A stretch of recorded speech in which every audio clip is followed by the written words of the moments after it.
How are you guys? Welcome back to another video. Today, as you can tell by the title, I'm going to be showing you guys how I do my blowout for my hair. Now, I'm actually filming this intro 2 days after I did the actual blowout. So if you guys are curious, this is what my hair looks like 2 days post. And honestly, there's still a lot of style to it. The ends are still nicely flipped and it's still nice and smooth and shiny. For me personally, to upkeep my blowout, I just put a little bit of dry shampoo in it and just a little bit of oil on the ends of my hair, and I'm good to go for the next 3 days. So as you guys can tell, this is 2 days post, which is awesome. This baby right here is the Revlon Salon one-step hair dryer and volumizer, and this has honestly changed the game for me when it comes to blowing out my hair.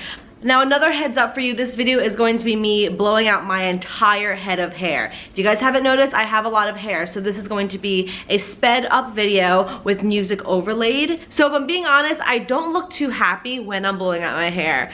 Please excuse my facial expressions. I have major resting bitch face while I'm doing my hair, and it just happened, you guys. I just, you know, I was running late, I was kind of stressed out. At the same time, I wanted to get the video done for you, and yeah, I had no music playing, I had no video to watch, you know, behind the camera or anything, which I don't know why I didn't set it up that way, but it is what it is. So I hope you guys enjoyed this video nonetheless. This intro was so long, let's get started. Woo!